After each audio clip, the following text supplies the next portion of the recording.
Parker, did you ever do that flowchart thing? I did. Let's see. Forgot to respond.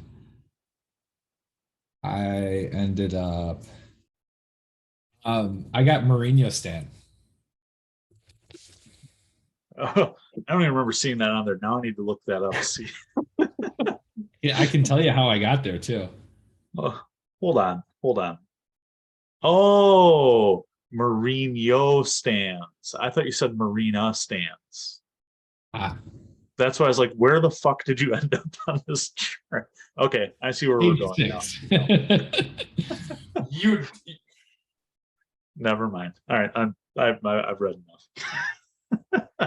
you did not pick Alonso over Chilwell. So did. What? That is our fucking pot after dark topic. Jesus Christ. As a Chelsea player, Alonso over Chills? one is so much more proven than the other. I have less than half a season to judge Chills. And that's all you needed.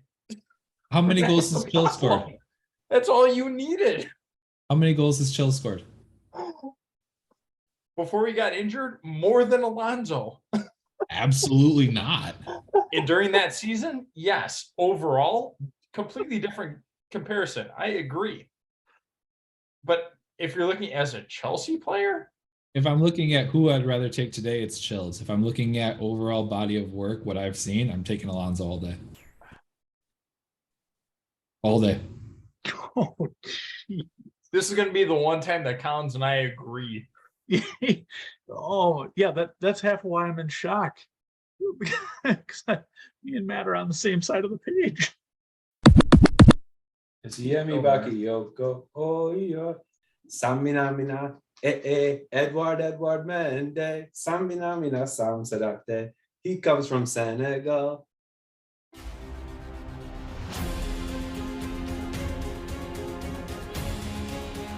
And I think going out and get Saul was the top transfer of the market for Chelsea.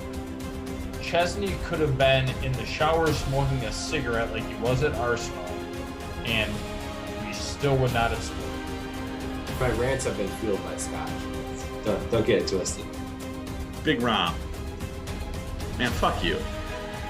In Roman we trust, right? You and me are going to have a battle royale about Jorginho and diving.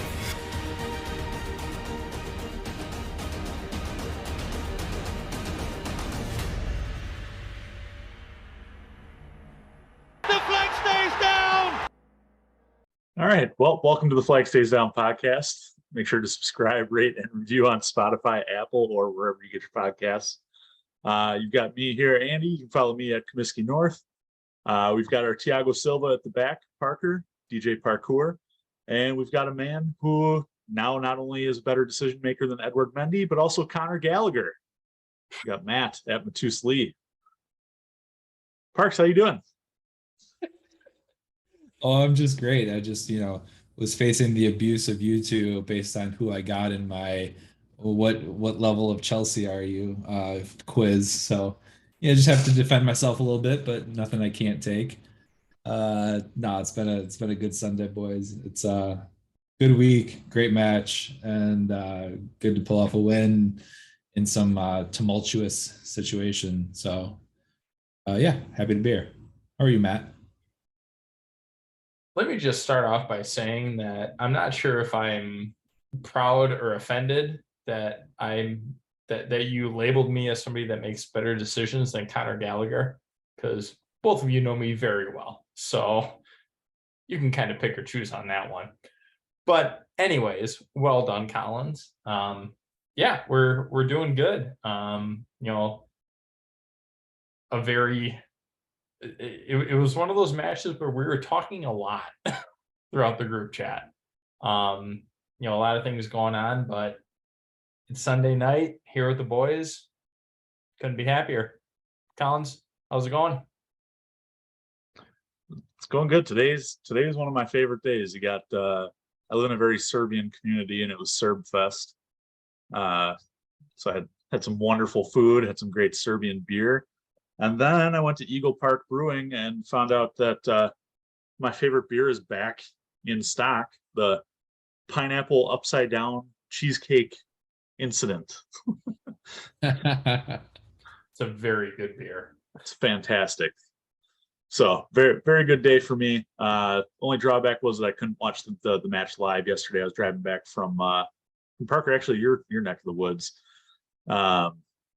So it was 5 hours of it raining like hell and my phone going ding, ding, ding every 30 seconds. Woo. So that was that. But all right, we're on episode 4, boys. We don't have a number 4 in this squad. Last year it was Andreas Christensen. He was him. So let's pick somebody else. I don't want to give this episode to Christensen because we're coming off a win here. So here are your choices. Oh, I already got this one. But listen to the choice. Nope. This is a show. Like, let's entertain some people here. All right, go ahead. Go ahead. So you got Cesc Fabregas, David Luiz, Claude Makélélé, Steve Clark, Ruud Gullit, and everyone's least favorite ESPN personality, Craig Burley. Matt, who are you going with? David Luiz. I vote Fabregas. Yeah, Cesc is a legend. The magician. But him and Jorginho are pretty similar. I can see why Matt hates him. I like Cesc, but Fabregas is a better version of Jorginho. But with all the time that we played FIFA, David Luiz, for me, it's got to be him. But I can understand Cesc. I'm not against that, but hands down for me, David Luiz. Better defender, Andreas Christensen or David Luiz? Edward Mendy. David Luiz. David Luiz was kind of a shithead in defense. Although Christensen only played half the matches, not only because he's not, injured, but he's a little bitch. So I don't know. His tummy hurts today and he doesn't want to play. Right. We can go with Cesc. I am perfectly okay with that. All right. Perfect. Matt loses round 1. I'll take it. Let's get into this week's pod. We are coming off a 2-1 victory over Leicester. We were down to 10 men. Thank you to the aforementioned Conor Gallagher. But there were a bunch of positives. Boy, I'm struggling today. There were a lot of positives during the match, which Parker and I watched and we updated Collins on. Things happened. Collins, why don't you tell us about that? Well, like I said, Conor Gallagher, he had a red card. Raheem Sterling scored twice. We got timeless Thiago Silva, and then we'll wrap it up by not talking about the match. We'll talk about this week's big event being the transfer deadline day. All right, boys, let's start it off with Conor Gallagher. 2 kind of stinkers for him in 2 straight starts. The Chelsea Twitter seems to be a little torn. You got the ones on the side of, oh, well, he's from Cobham, give him a chance, looks great. You got others saying go out and buy a midfielder. He's not up to par with Chelsea. What do you guys think about Conor Gallagher's start to his Chelsea career here? So real quick, just a real quick side note. Want to give a quick shout out to my dad, Mike. Stopped by the house today after I asked him what he was doing next weekend. Dropped off a bottle of Russell's 10-year bourbon. So that's what I'm having tonight. So I'm just want to give him that little subtle plug. But Conor, I don't know. He looks good some days. He looks terrible the next. I think he's in a position where he's still trying to fit in with the Chelsea system and how he's supposed to play. He is a very aggressive midfielder, and that I don't think is going to change. I think that his first yellow was just dumb. I think his second was out of necessity because I believe he was the last man back. So, and it was off of a corner and then another poorly crossed ball in, which has been a subject on this pod for many a week. I don't know that he had a lot of choice in the second one. But again, when you're on a yellow that early, you have to be smart. You have to at least track back, get in the way of the defender, at least try and hold up so that somebody else can come help you out. And I don't think that's his nature. And I think that's part of his maturing process. So I'm not ready to write him off yet. I do think that up until he got that yellow, that first yellow, he was very positive. I thought he was having a very impactful match. So I would like to see more of that over, a full match and not just 30, 31 minutes. But I thought right away that he was having himself a very good and impactful game. So I liked what I saw out of him. Decision-making, obviously, is something that can be worked on. I think that's maybe a maturity thing. But overall, I don't write him off yet. I think you can't write any player off after 2 starts or 2 matches. It's really tough, especially a younger guy. So I'm very much in agreement with you, Matt, of saying, give it some time. We need to figure this out. But you mentioned a couple good points. One of position, and I don't know what his best position is and where that fits into our system. Personally, I would like to see him play out on the wing or a little bit more advanced instead of that, kind of defensive, more of a pivot role. So that's an interesting, point to bring up. But you're right. He was very lively. He was all over the place. He kind of just hums when he's out there, and he's got a motor, and he just, go, go, go. And he got himself into trouble a couple of times. One of the things with Premier League players in general is they know how to get under your skin. They know how to kind of aggravate you in those little duels and those little moments and get you to do something that's a little bit out of character and go in, more aggressive than you have to at certain times. So first yellow, foolish. We all kind of said it, dumb card to pick up early in the match. Didn't need to make the challenge. But Matt, I'll disagree with you heavily on the second one. We had 4 guys sprinting back, including Conor, but we had 4 guys sprinting back, and I don't even remember who from Leicester had the ball, but he had 60 yards to go. So in a foot race, and still a keeper to beat, I totally trust our guys to be able to cover at least a little bit. I didn't think the foul was completely necessary to make, especially on a yellow. I mean, if you're in that scenario, you kind of just have to back off because everyone knows that it's one of those situations where you take the guy out and you're getting carded. So you got to be careful in those moments, and that's just a maturity thing. That's something that he's going to learn, and I'm sure he'll be his harshest critic. He'll think about that moment. He'll probably dream about that moment for the next couple of weeks and think about it a lot and learn from it. And he's got solid coaches around him that'll kind of remind him in those situations, situational awareness of what you can and can't do, and what, how to react and how to respond. So I like him. I think he's a bright player, but he might not be the player we need this year. So I don't know if he solves all of our issues from a midfield standpoint, and especially competing with some injuries and things that we've got going on.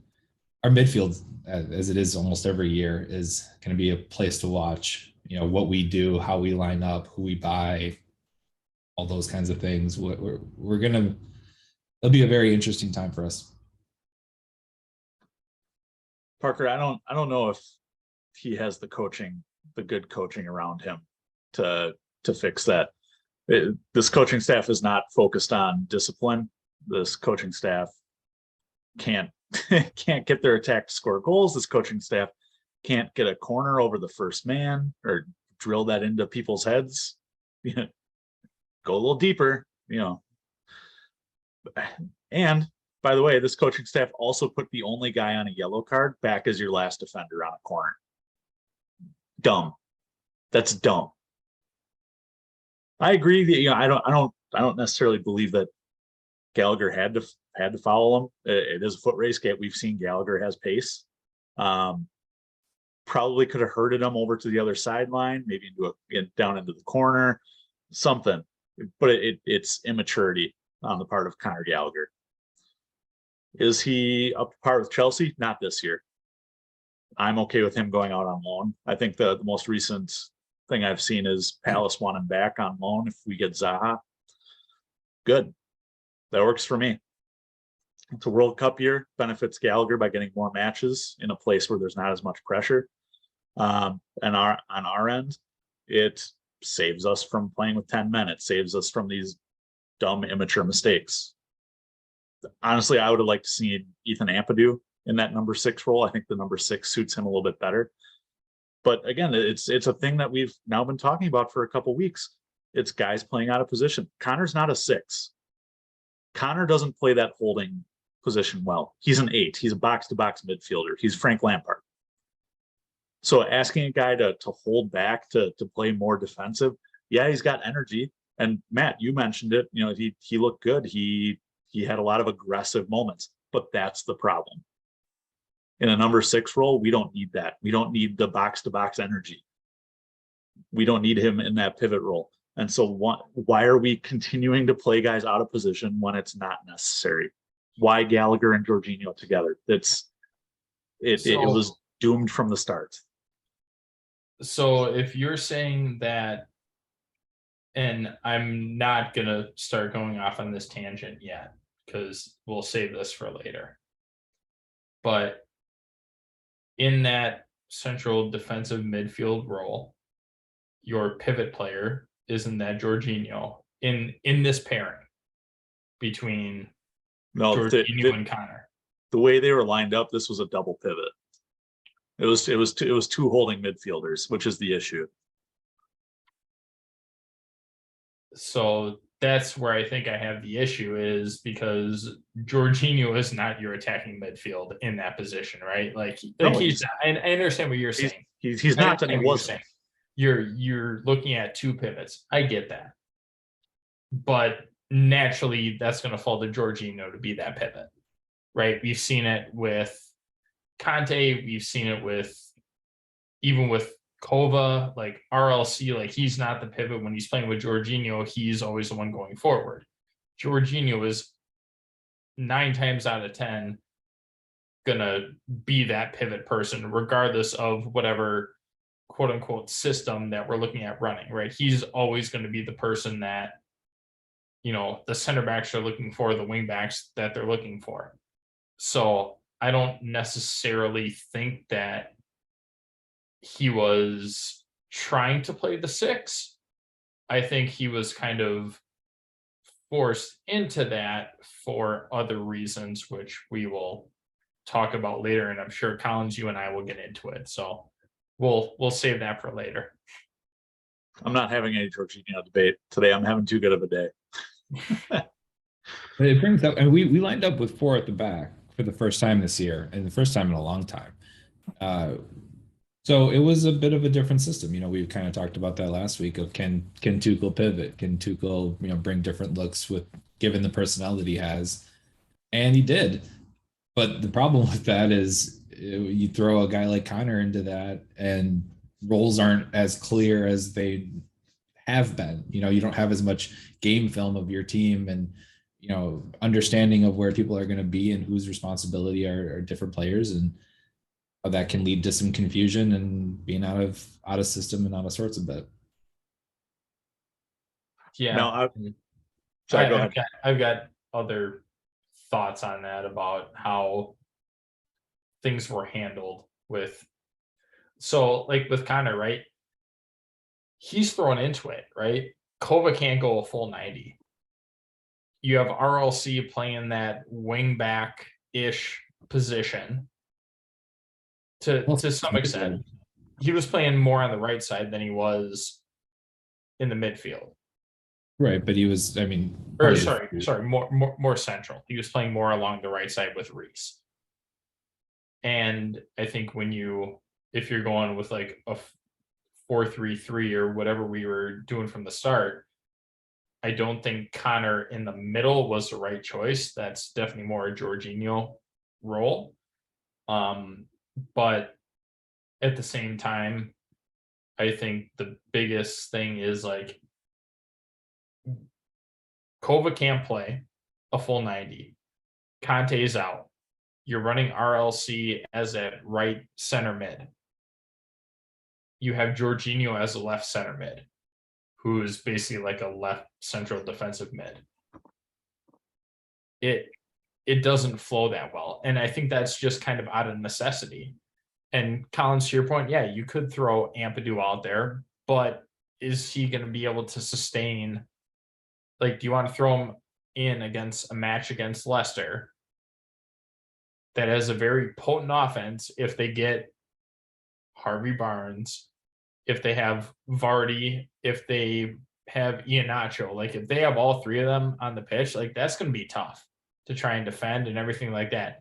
And Yuri, as much as I love him, you guys know I love him, he owned that second half. He was doing whatever he wanted to. Like, I thought that he was doing a great job of that. But, like, Ampadu doesn't have a ton of Premier League experience at that center mid position. He's been primarily used as a center back when he has played for Chelsea first team, and that's usually like FA Cup type matches. So to go back to the point, I think Conor has been thrown in out of necessity, and I don't think he was ready to be thrown in this early into the season. The guy started 36 matches for Crystal Palace last year, played in a total of 39. Like what I don't understand what about that says I'm not ready. Is it because you're, again, I personally think it's because he's playing out of position. I think he's an 8 or a 10 playing in a 6 role. And so, yeah, playing out of position once again comes back to bite us in the ass. But at the same time, as you guys made the point on Pod After Dark, players need to take some responsibility. I think Conor did from what I've seen on social media. Yeah. But dude, I don't know. It was dumb errors from him. And you're at a club where you can't do that. And it's a whole lot. It's not just him making dumb errors. It's the team from coaching staff down to personnel being dumb to start this season. Fake. Well, look at Mendy last week, dumb. Koulibaly the week before, dumb. Like this season, the title of this season is going to be dumb when we finish 10th. That's a hot take. Here. All right, let's get away from that topic.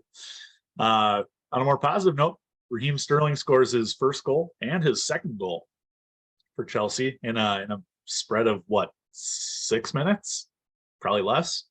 1 assist from Cucurella, 1 assist from Reece James. Raz looked good. He was by far, I think, our brightest spot in the attack. But you know, that may not mean a whole lot. How happy were you guys for Raz? What did you see out of Raz that made things happen? What do you got to say about the man? Yeah, it was good to get off the schneid, as we call it in Wisconsin, right? They got to get out of the hole to start your tally up. And Raz did it in some pretty cool fashion. First goal, took a bit of a deflection. Not sure if it was goal bound without that, but it was created some space, got a shot away, and got a little bit of fortune, and great ball. And then the second one with Reece having an absolute peach of a cross, and finally finally someone in the box to occupy the space where Reece James crossed. That was like the biggest sigh of relief for me. I just like, oh, if we found someone, like this is what this is supposed to be. What's funny about Raz's performance was he wasn't my man of the match in the first half. I thought he actually, to his standards, he had probably his worst first half for us, or worst half of football for Chelsea. Just had a few touches that went errant, and you just didn't have that same kind of influence on the game. But kind of came back and score in the 46th minute and get the tally going. And what's funny about the whole performance from Chelsea was I've often forgot that we were down to 10 men.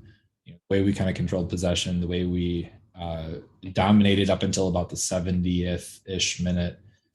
We had the game kind of in a firm grasp, and it didn't feel like we were 10 on 11, just the way we were kind of passing and playing out and controlling most of the game. So I was very happy, and something that means a lot to me is his celebration.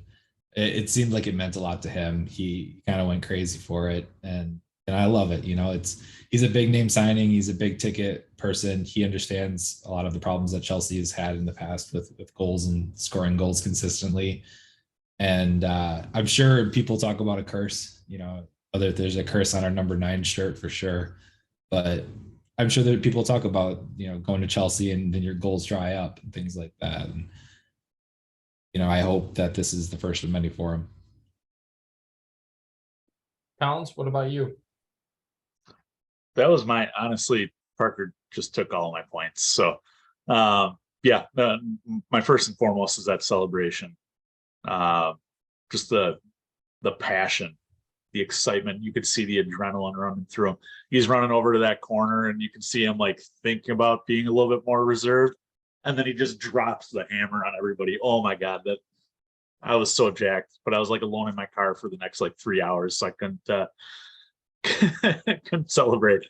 What you do alone in your car is your own business, Collins. I don't have a comeback to that.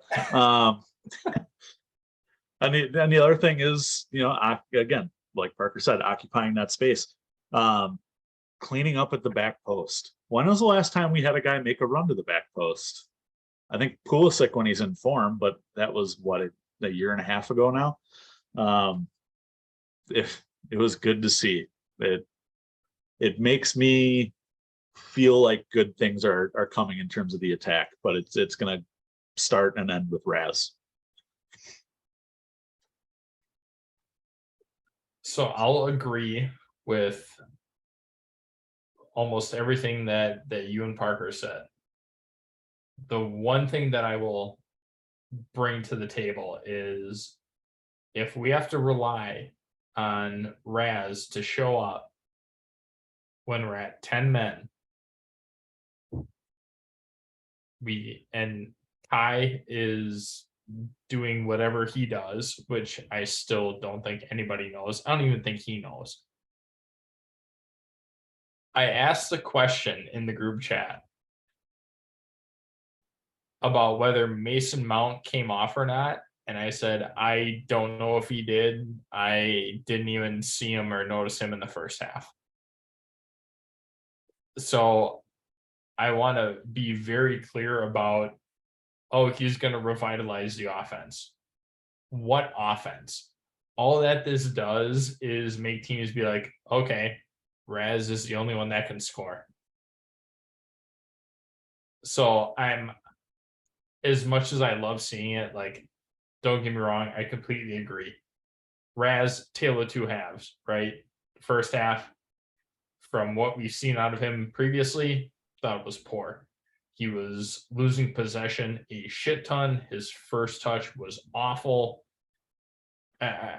He just was not playing to his standards. I was playing to the standards that I think we've become accustomed to at this point. Like, Kai played like Kai. Mount, he probably should have been the one that was red carded because he wasn't even out there. We don't even know. I honestly, I really didn't hear his name that much. I really did not during the match. I didn't see him involved. I don't know what he actually did. I don't know how many touches he got, passes, blah, blah, blah. Collins, I know you're looking that up right now. But I just, like, I don't know what our offense looks like. If it's kind of like what I talked about last season with, if you take out Jorginho, you can win a match against us, right? Because he was that player. He was that pivot. If you can control him, you got us beat. Now, from the attacking standpoint, well, if you contain Raz, then you're pretty much good. So I'm very happy for Raz. I'm very happy for Chelsea in that regard. I'm worried about the long term and what that's going to mean going forward, because now if they take away Raz, then we're back to where we were before, which is relying on Cucurella, Chilwell, Reese to score all of our goals. Don't forget Alonso. No, he's, I'm sure, halfway to Barcelona by now. If they are able to pull another lever. I mean, Matt, you make a good point. We can't be one dimensional, and gotta come at people with more than just Raz. The thing I liked about the two Raz goals where they weren't the same goals, they were different. You know, one off across in the box making a run, and the other was kind of in build up and open play. So at least there's that. You know, at least he's more dimensional than that. But I think if Conor is up there with him, they can play off of each other. I think Conor can score some goals, at least be more active than Mace is out there, and Kai is that boy is something. Kai is Kai. I just don't know how, because there is a brilliant player in there, and I don't know where he is. I can't find him, and so I don't know what we need to do to unlock that. Collins likes to think it's the system that unlocks the player, and yeah, maybe if he was playing in position. Would you put Raz as your striker then, and put Kai on the wing where he likes to? Fuck no. We already got that. Like, why? I don't know. I wouldn't put somebody into a position that they don't play to get somebody out of, like, that's just swapping players out of position. That doesn't make any sense. What we need to do is go sign a striker. That's been the case for X amount of years. But Matt, to your point about one dimensional and all that, to be fair, I did say that the attack is going to begin and end with Raz. So, like, I'm not counting on anybody else. When Raz thrives, we'll thrive. That's why we're going to finish 10th.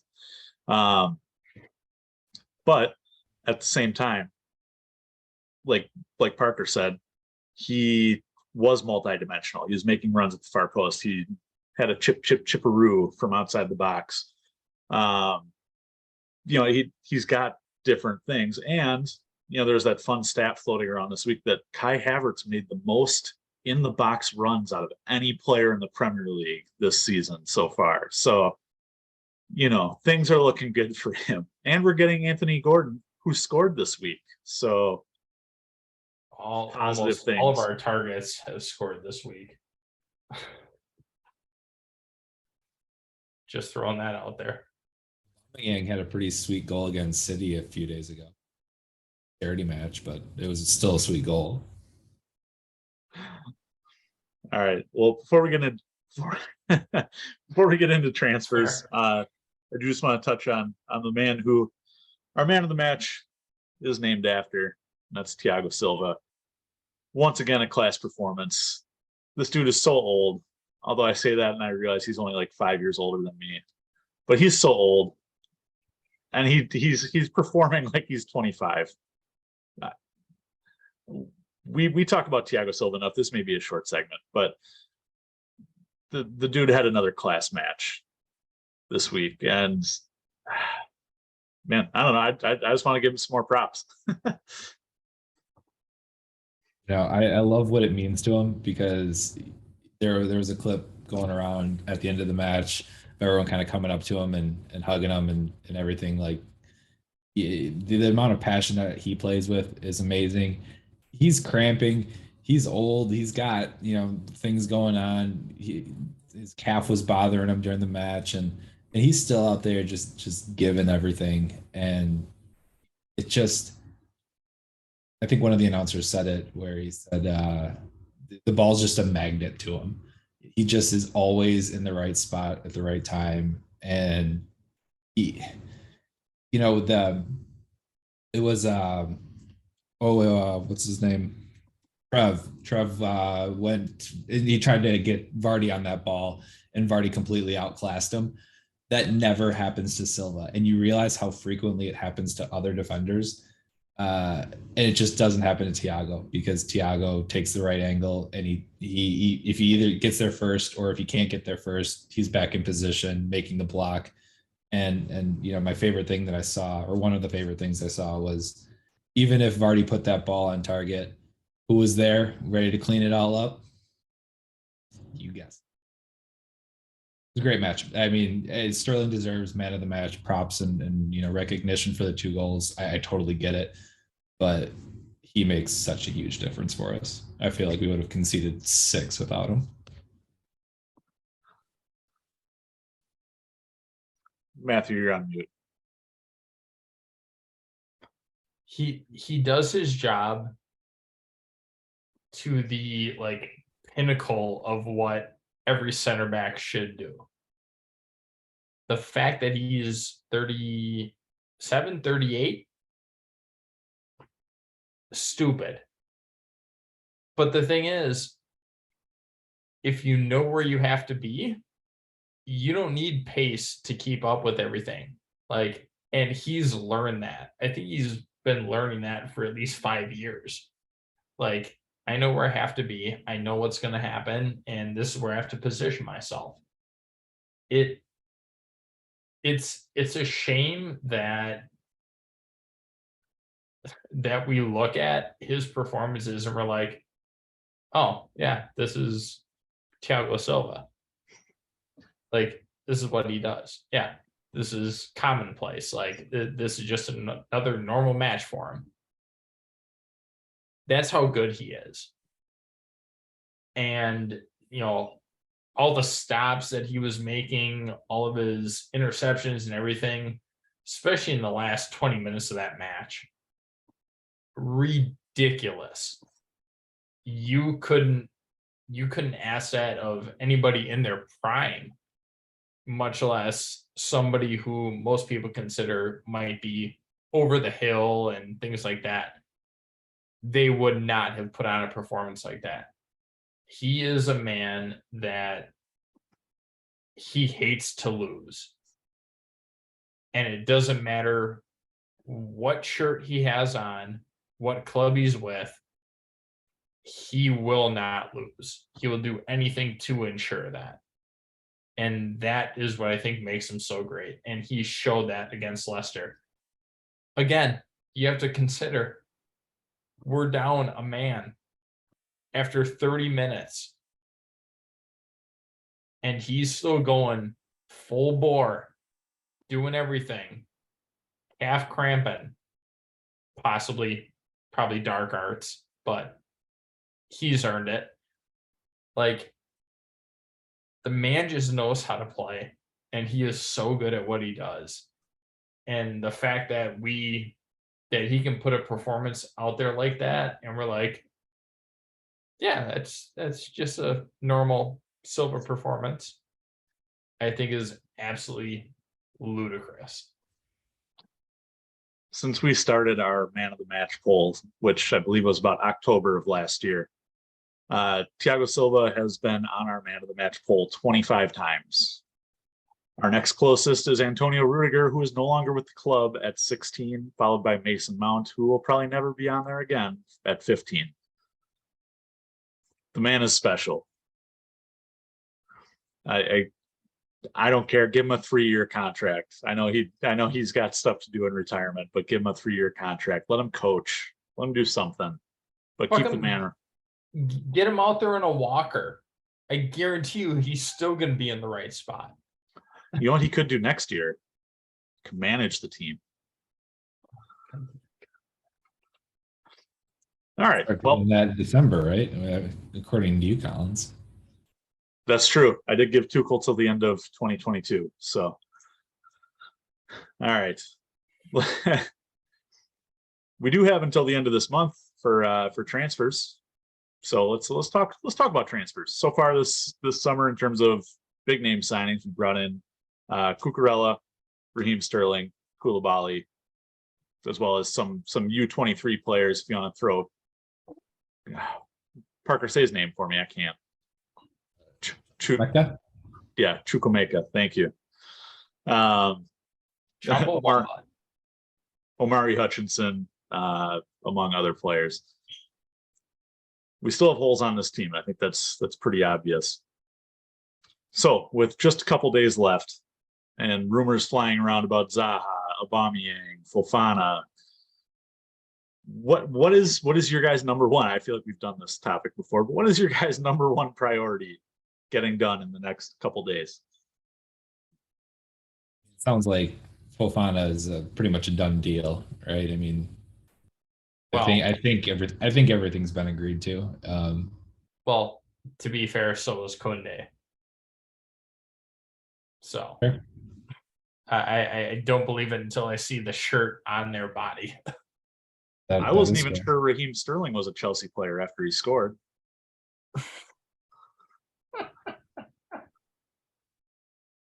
I think the easy answer is the Aubameyang, just because guy knows how to put the ball in the back of the net. My fear with him is I don't think he solves problems that we have. We love to speculate and talk about price and talk about players and whatnot. So I'll just say the one signing after Fofana, because I'm considering it done for lack of proof today. I think Alan St. Maxim, though. I think get another guy in, kind of that dynamic player in the midfield and attack going forward. And doesn't solve all of our issues. I get that, but I think helps our team out a lot. I'll leave it at that. Collins, I know this is your topic, so go ahead. Well, I was gonna piggyback off of Parker there and say I know what Matt's gonna say to that. Oh, he doesn't fit Tuchel's system. He doesn't track back enough. Blah blah blah blah. Parker, I like that. I like that move. I'm going to go with a similar one and say Wilfried Zaha needs to be done. He's 28. He's been in the Premier League for a long time now. He has experience at Manchester United at a big club. A lot of people forget that he was there for some reason. But that's something that he has very clearly learned from, something that he has very clearly moved on from. And he's improved and gotten better as a player. And at that price tag, with the inflated market that we are seeing right now, there's a price floated around earlier in the summer that Palace wanted 30 mil for him. If they also want Conor Gallagher on loan, shit, you're getting Zaha for 20 mil. That's a damn good deal. That's one of those things. That's one of those deals where there's very low risk involved because of the amount that you're paying, but I think there's a very high reward. You're not going to have to deal with the adjustment of a new league. You're not going to have to deal with the adjustment of moving to a new city, moving across town. I like Zaha, and I think that it can only be positives going down our very flaccid left side. Collins, who's your new boy that you brought to the table a couple days ago? Arsene Zakarian. Yes. From Dinamo Moscow. Yes. What role does he fill? He's an attacking mid and a right winger. So where does he play? So if we're signing him, is he somebody that we see play often or no? Why are you interrogating? I'm not. We're not even getting to that point yet. I'm just asking you, do you see him as somebody that would be like an immediate impact, or somebody that would need time to grow into the system and things like that? I was talking with our Moscow correspondent, Billy Etnoff, and Big fan of the pod, by the way. hello. No, but from what I have seen, and again, I don't watch many Russian league matches. I mean, who the fuck does? But from what I have seen, from what I've read, and not only from stands of his, but from reputable sources, it seems like this kid is real bright. He's already capped for the Russian national team. He's contributed a goal or an assist in at least half of his matches as a professional. I don't think he's necessarily at 19 years old going to step into Chelsea and start. Like there's going to be an adjustment period. Yeah. But I don't see any reason why he can't play 20 matches in a season. No, I think that's completely fair. I just want to know like your kind of like full thoughts on him, because I don't know jack shit about him.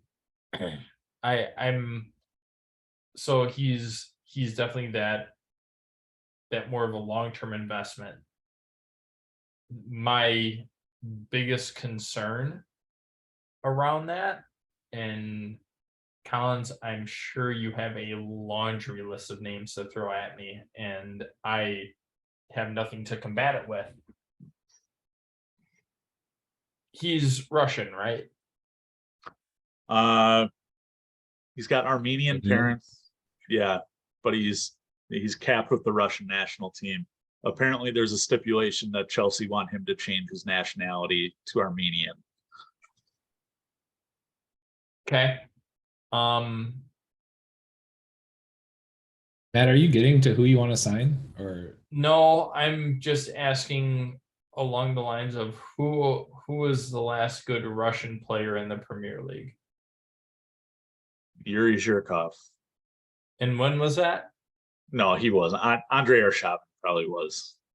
And when was that? Dude, I don't. I I'm not an encyclopedia. Why the fuck am I on trial here? Because you're the stat guy. You're the info guy.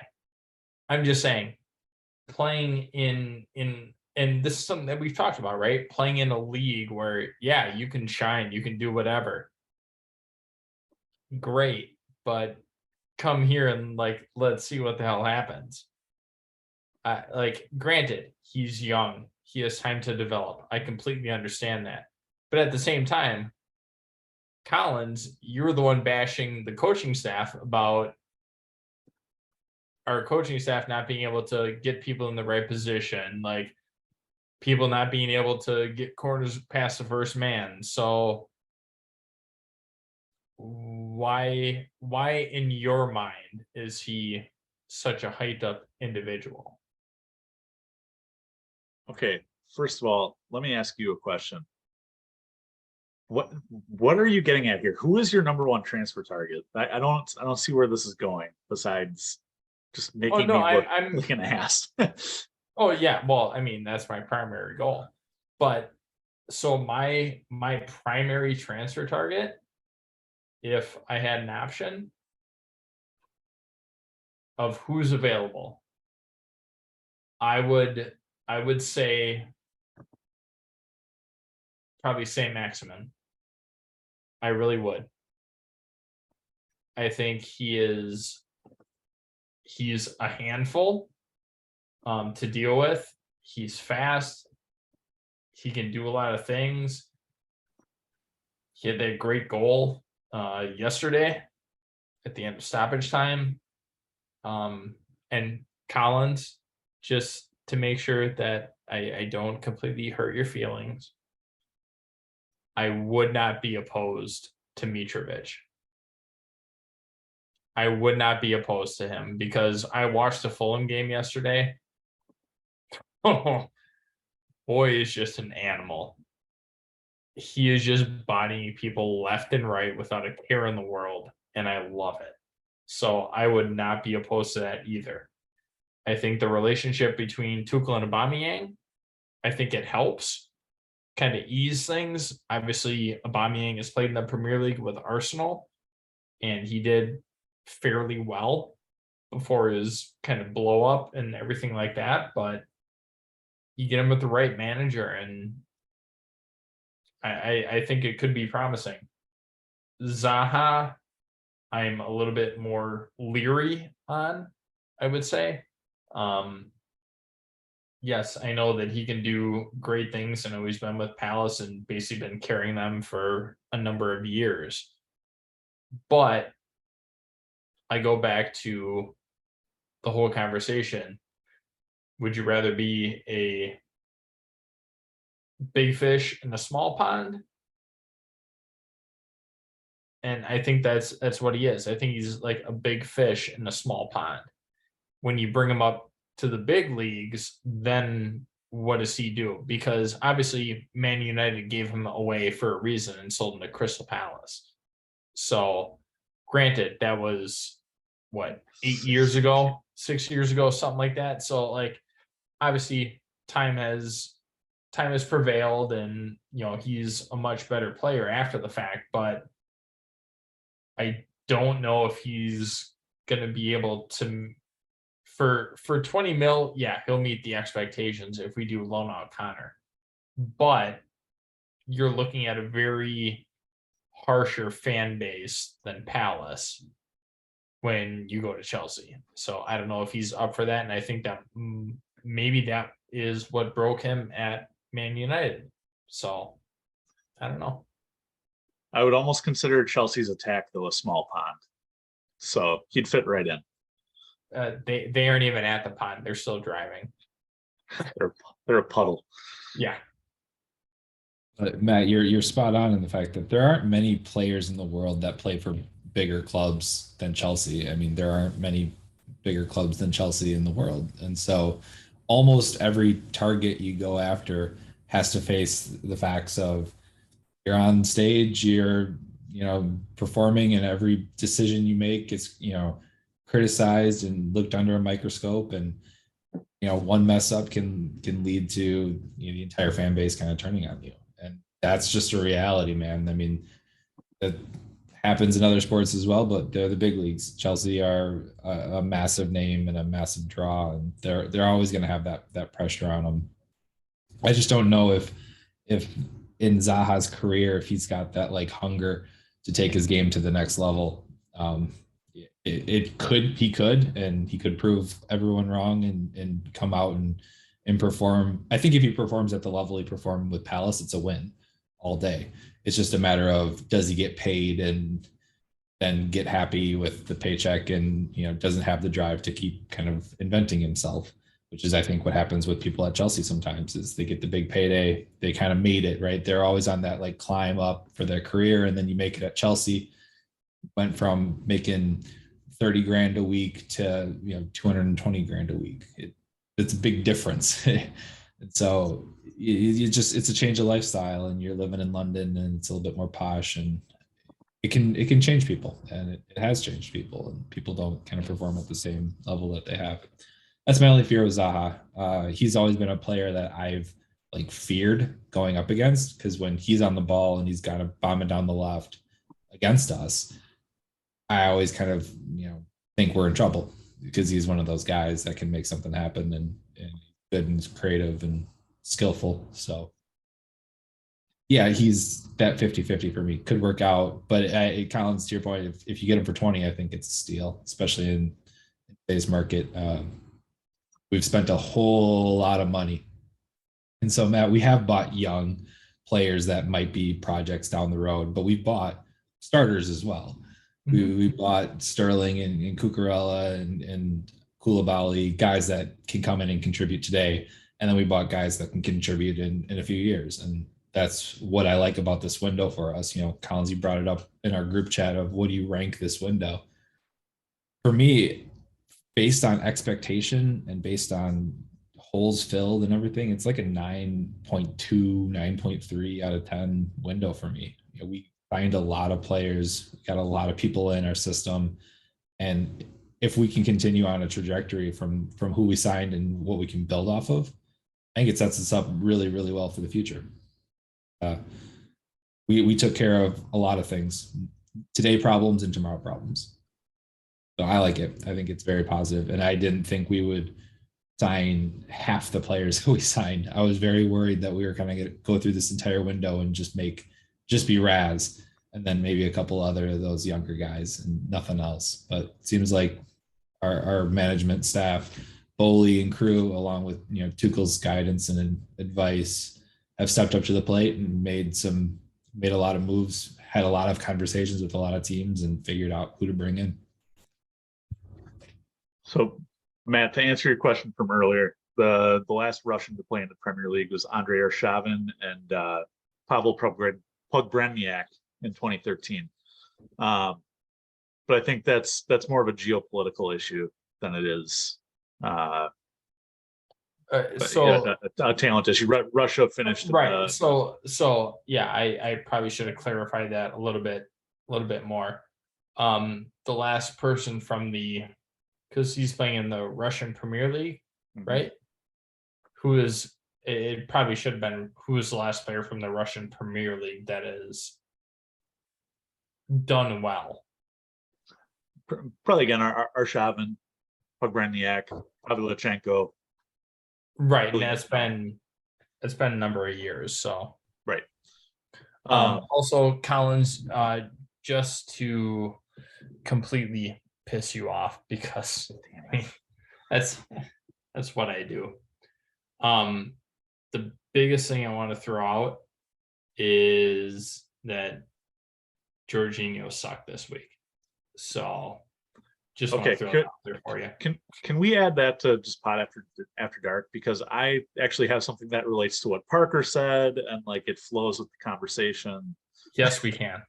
Yes, we can. And I'm looking forward to it. So I brought this up to you guys in our group chat as I was driving back from Omaha and blowing you guys up, rating this year's transfer window. And it occurred to me, I had an epiphany this week as to what we're doing. Because, without the director of football and with Tuchel kind of at the head, it seemed random. It seemed like we were filling holes, kind of, but also like we signed a third left back, like just weird things. And then I started looking at it as a supporting the manager, and the news of Arsene Zakarian and that inquiry comes out, and it all kind of clicked for me. We're supporting the manager, and that Todd Bowley and company is doing what Tuchel is comfortable with. PSG is a completely different animal for Tuchel. That's more how Roman ran it, where, hey, we're just gonna go out and buy the best players. You look at Dortmund, you look at Mainz, and it's all very much, yeah, we're gonna fill holes that we have with veterans, good veterans. But outside of that, our guys at the end of the bench, our guys, who impact makers off the bench, are going to be young guys. They're going to be guys with promise. We're going to go and buy the best young players we can, and we're going to buy as many of them as we can. Because odds are, if you look at the ratios, those guys are a good portion of those guys are going to pan out. Probably about a third of them, I would say. So you look at who we've signed, in addition to Sterling, Koulibaly, Cucurella, Eddie Beach, highly rated Welsh goalkeeper from Southampton. He's a U21. Omari Hutchinson. Arsenal fans were pissed about losing him. He's a U23 player. You got Gabriel Salina from Chicago Fire, one of the highest rated goalkeepers in the world. Several top five league clubs were interested in him. Carney Chukwuemeka, who we already talked about. Zach Sturridge, brightest young talent from Brighton. Signed Tyler Dibling from Southampton. Cesare Cassette from Inter Milan. There is a lot of talent being put into the pipeline there. And so what I think, how I think we're supporting Tuchel here is we're cutting some of that dead wood, right? The Ross Barkleys, the Danny Drinks, they're out. You don't need them to fill roles at the end of the bench anymore. Now you can fill it with some of these young guys with promise, because honestly, the talent level, probably not a whole lot of difference between Ross Barkley and Cesare Casete. I would just assume. Matt, That's you your know, boy. Yeah. And Ross the boss. Was past tense. He's dead to us Yeah. now. Oh, Right. Oh, okay. But anyways, because he's part Nigerian.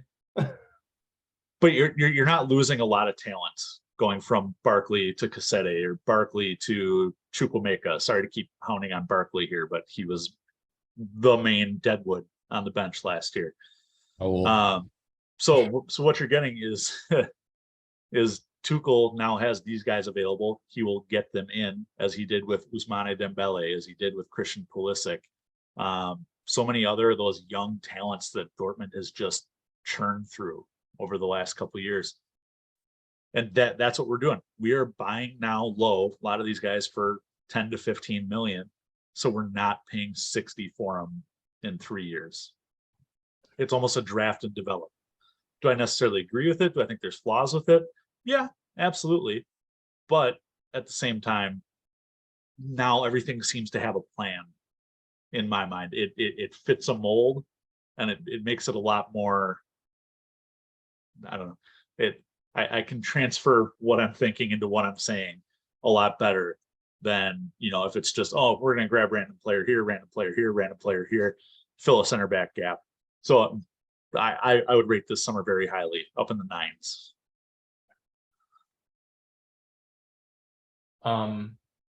I just want to throw out a comment. It's not, we're not here to start fights.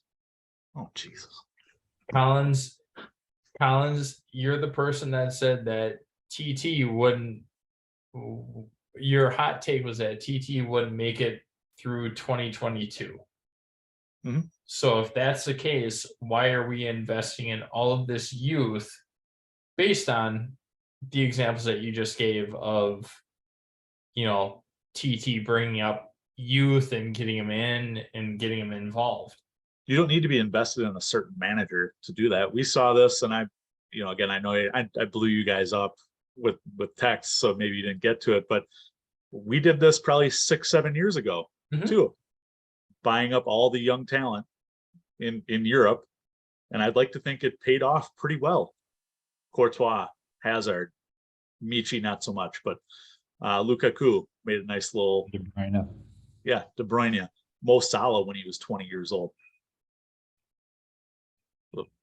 Well, that's because Mo Salah was kicking our ass in the Champions League or the Europa League, whatever we were playing when he was with Bats.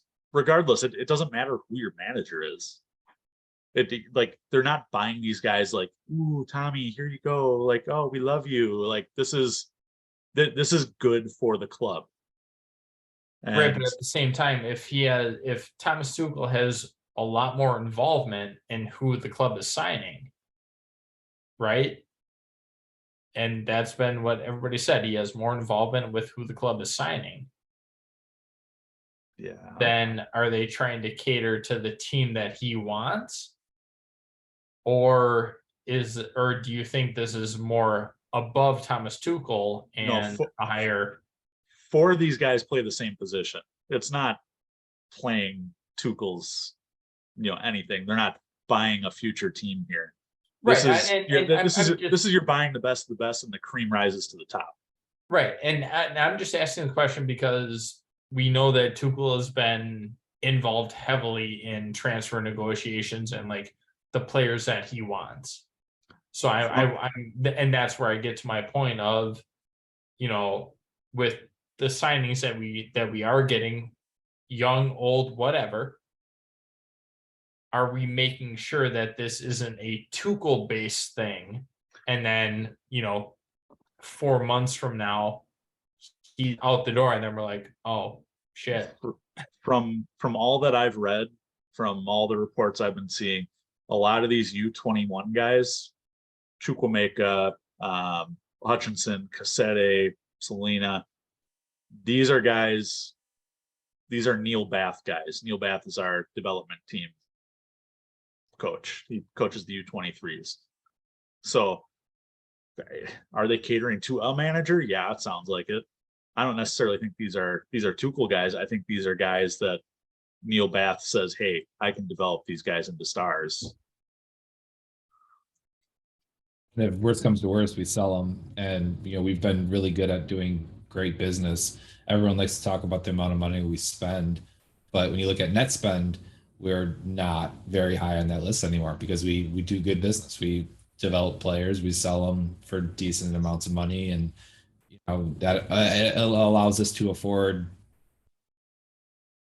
buying the big name people every once in a while and staying within financial fair play and looking at the net spend stuff. You can tell that we are managing our funds relatively. So if we develop solid talent and they pan out, great. If they don't pan out for our system and we sell them, great. We can make money on them.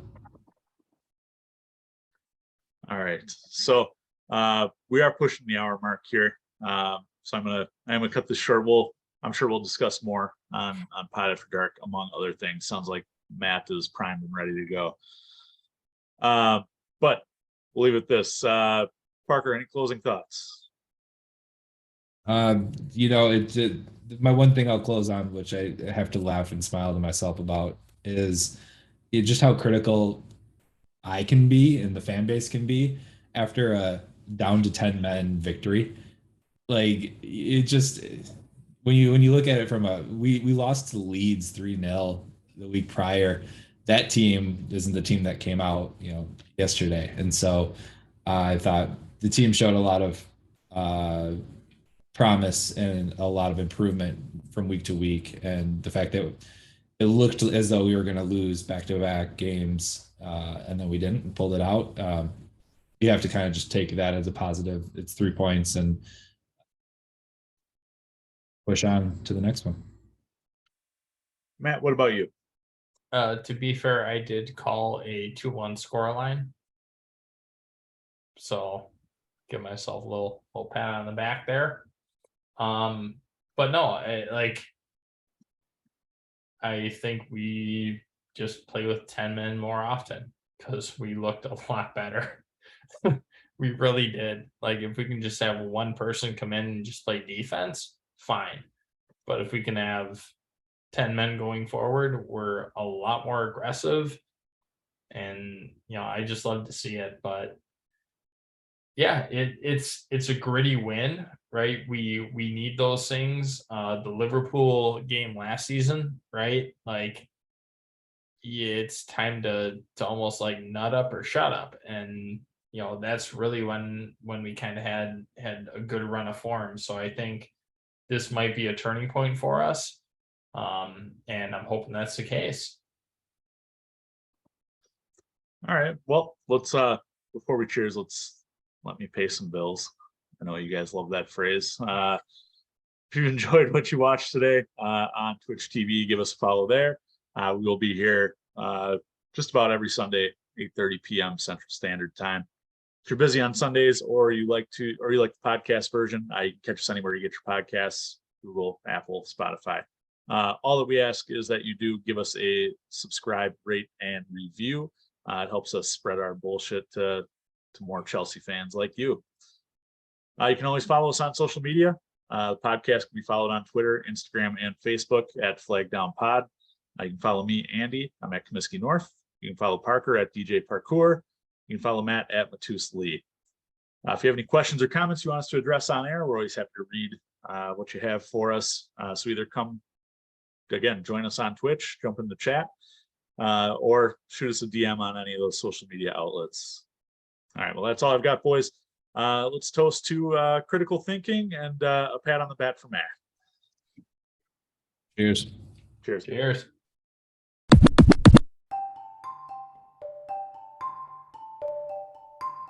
I'm all potted out.